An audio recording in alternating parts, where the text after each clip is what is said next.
বন্ধু তো সেজন যে আপনার সাথে জান্নাত পর্যন্ত যেতে চাইবে। বন্ধু তো সেজন যে আপনাকে রবের দরবার থেকে বাঁচানোর জন্য সুপারিশ করবে। বন্ধু তো সেজন যে আপনাকে বলবে চল আজকে রাত্রে গভীর রাতে দুই বন্ধু মিলে রবের দরবারে তাহাজ্জুদের নামাজ দিয়ে একটু সিজদাই আদায় দিই সুবহানাল্লাহ।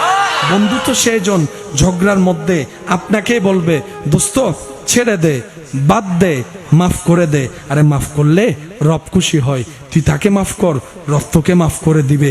বন্ধু তো সেজন সুবহানাল্লাহ। বন্ধু তো সেজন যে আপনার মেজাজকে কন্ট্রোল রাখার চেষ্টা করবে। বন্ধু তো সেজন যে আপনার চোখকে কন্ট্রোল রাখার জন্য সহযোগিতা করবে। বন্ধু তো সেজন যে আপনার জবানকে কন্ট্রোল রাখার জন্য সহযোগিতা করবে।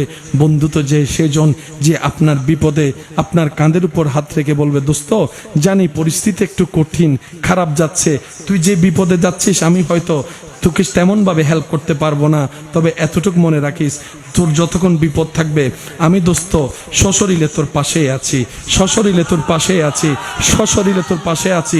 তবে হ্যাঁ দোস্ত মন ছোট করিস না, তোর নাই বাস্তব, আমার নাই সত্য, মা বাবার নাই জগৎ দেখেছে, কিন্তু যে আল্লাহকে বিশ্বাস করি ওই আল্লাহর ভান্ডারে তো আছে, ওই আল্লাহর ভান্ডারে তো আছে। দোস্ত মন ছোট করিস না, বর্ষাটা রবের উপর রাখ, প্রেমটা নবীর সাথে রাখ, দেখবি আজকের দিনটাও চলে যাবে, বিপদটাও কেটে যাবে, অন্ধকার থেকে সূর্যের আলো দেখা যাবে। সুবহানাল্লাহ। আল্লাহ এবং রসূল নারাজ হয় এমন কাজ করা যাবে? হ্যাঁ, আমরা তো মানুষ, সবসময় তো আর আল্লাহর কথা মতো চলতে পারবো? কারণ আমরা তো সাধারণ বান্দা, আমরা তো কোনো বলি আল্লাহ না, নবী রসুল না।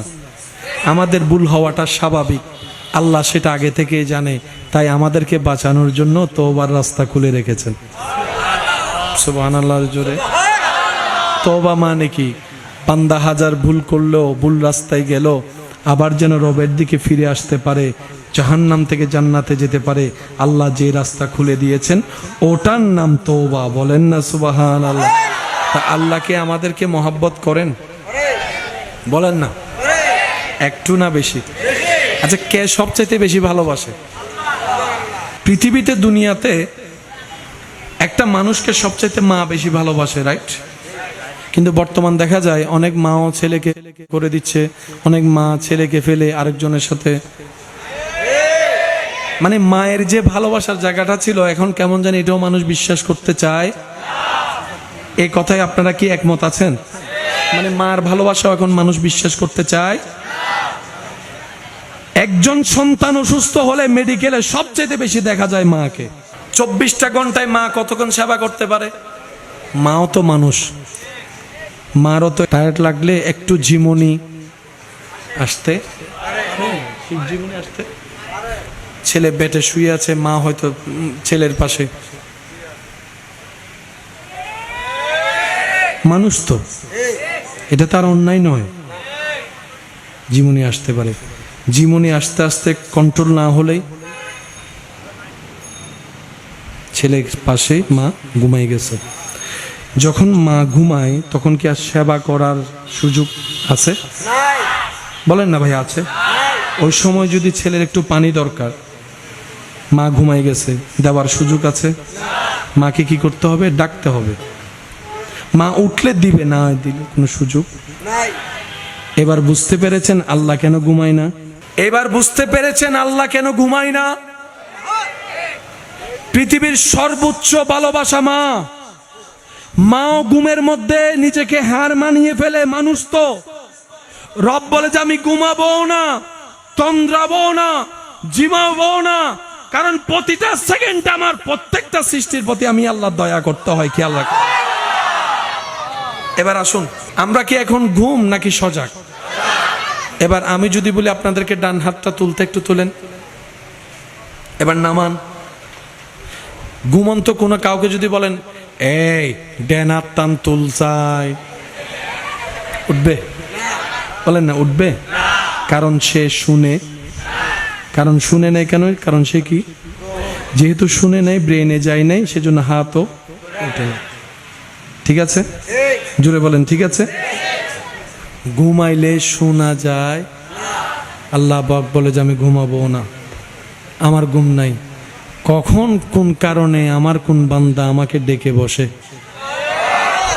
সুবহানাল্লাহ, আরো জোরে বলেন না। আমার কোন বান্দার কোন কাজে কোন প্রয়োজন আমাকে ডাকবে। আমি রব, ওয়ালা নওম, আমি ঘুমাই না, আমি সর্বদা আমার সৃষ্টির প্রতি দয়ার নজর দিয়ে রাখি। সুবহান। এবার আসুন, আপনাদের কখনো হয় কি না হলে একটু বলবেন, এক জায়গায় অনেকক্ষণ বসে থাকলে পা ঝিম ধরে ওঠে? হয় হয় হয়। কারণ রক্ত চলাচল যদি ভালোভাবে করতে না পারে, পাটা শরীরটা একটু ঝিম দিয়ে ওঠে, এটাই স্বাভাবিক। এখানে যারা আছেন আপনারা নিম্নে কয় ঘন্টা ঘুমান? 5, 6, 7, 8, কয় ঘন্টা? 8 ঘন্টা। 8 ঘন্টা। আসলে আপনি 5 ঘন্টা ঘুমান না? মাশাআল্লাহ। 5 ঘন্টা, 8 ঘন্টা, 7 ঘন্টা, 10 ঘন্টা ডাইরেক্ট। আচ্ছা, বিছানায় যাওয়ার কথা মনে থাকে কি থাকে না? একটু জোরে বলতে হবে আমাকে। কোন কাতে শুয়েছেন মনে থাকে কি থাকে না? একটু জোরে বলেন। মশারি টাঙ্গাইছেন কি টাঙ্গান নাই মনে থাকে কি থাকে না? কাঁথা নিছেন কি নেন নাই মনে থাকে কি থাকে না? কখন মোবাইল চিপতেছেন মনে থাকে কি থাকে না? কি কি দেখতেছেন মনে থাকে কি থাকে না? সে সত্যি করে বলেন তো, কখন ঘুমান, কখন ঘুম আসে মনে থাকে? বলেন না, মনে থাকে? আপনি শুয়েছেন ঘুমানোর জন্য, শুইলে তো আর ঘুম আসে না। আপনি আপনার কাজ করতেই আছেন, কখন যে ঘুমাই গেছেন খবর নাই। এটাও রবের রহমত। আমি একটু মনোযোগ চাচ্ছি, একটু গভীরে যাওয়ার চেষ্টা করছি উলামায়ে কেরাম মুরব্বীদের দোয়া নিয়ে। আপনার শরীরের সুস্থতার জন্য, শক্তির জন্য ঘুমের দরকার। সারাদিন যেহেতু পরিশ্রম করেছেন, আবার পরের দিন করবেন। আপনি বিছানায় গিয়েছেন ঘুমানোর জন্য, আপনি দেখছেন ঘুম নাই, ঘুম নাই, ঘুম নাই, ঘুম নাই। এদিকে চোখ খুলে দেখছেন সকাল। কিরে, আমি ঘুমাইলাম কখন? আমার চোখটা লেগে আসলো কত ঘন্টায়, কত মিনিটে, কত সেকেন্ডে? বলেন বলেন। বান্দা যখন শোয়, বান্দা যখন শরীর টায়ার্ড হয়, আল্লাহ পর্যাপ্ত নিয়মে ঘুমের ব্যবস্থা করে দেয়। আপনার এখন মুখে কোনো হাই নাই, কিন্তু যখনই আপনার ঘুমের দরকার হবে, অটোমেটিক আল্লাহ কুদরতিভাবে আপনাকে সিগন্যাল দেওয়া শুরু করবে, সিগন্যাল দেওয়া শুরু করবে। রব বলে, বান্দা এমন সিস্টেম করে দিয়েছি, তোর প্রত্যেকটা কিছুর রিপোর্ট তোর দেহে তোকে দিতেই থাকবে, অনুসরণ করে চলতে থাকিস। বলেন সুবহান। 20 মিনিট, আধা ঘন্টা বসে থাকলে পা কি ধরে? শুইছি ডান কাতে, পূর্ব পশ্চিম। শুইছি কি পূর্ব, কোন কাতে? এখানে অনেকে আছে ঘুম থেকে উঠার পরে দেখে ডান কাতার ডান কাতে উতুর দই। কিছু কিছু মানুষ ঘুমে কথা বলে, ডাইরেক্ট ভয়েস করে ফেলে। আছে? সকালে উঠে যদি তারা বলি, এই তুই এদিন ব্যাট বেড়াইছো কিনলে, মানুষের মনে থাকে। এবার সত্যি বলেন, সে কথা বলছে কি বলে নাই? হাত তুলছে কি তুলে নাই? পা তুলে দিছে কি তুলে দেয় নাই? ছাদটা এরকম এরকম কাত হয়েছে কি হয় নাই? তার কোনো খবর, তার কোনো খবর, তার কোনো খবর। এবার একজন মানুষ যদি 8 ঘন্টা এক কাত হয়ে ঘুমায়, সে সকাল আর উঠতে পারবে না, এটা পুরোটাই প্যারালাইসিস হয়ে যাবে।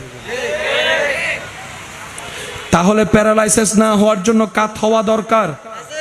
ডান কাতেরটা বাম কাত, কিছুক্ষণ সোজা, কিছুক্ষণ ডান, কিছুক্ষণ বাম। 8 ঘন্টা যদি ঘুমান, সিসি ক্যামেরা দিয়ে কখনো যদি চেক আপ করতে চায়, একটু পরীক্ষা করে দেখবেন। সিসি ক্যামেরা আপনার রুমে থাকবে, 8 ঘন্টার রিভিউটা আপনি দেখবেন।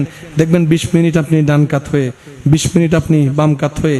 এবার নিজেকে প্রশ্ন করবেন, আমার তো সেন্সই নাই, কাত হলাম তো হলাম কিভাবে? কাত যদি না হতাম পুরাটাই তো প্যারালাইসিস হতো। রব বলে, বান্দা একবার আমার দিকে তাকা, একবার আমার দিকে তাকা, একবার আমার দিকে তাকা।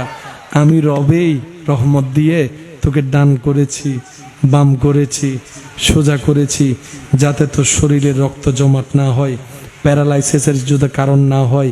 তোকে কাত করে সুন্দর ঘুমের এমন ব্যবস্থা করেছি, সকালবেলা উঠে তোর শরীরে কোনো খবরই হচ্ছে না। চিৎকার দিয়ে বলেন সুবহান। তিনি আমাদের রহমানুর রহিম।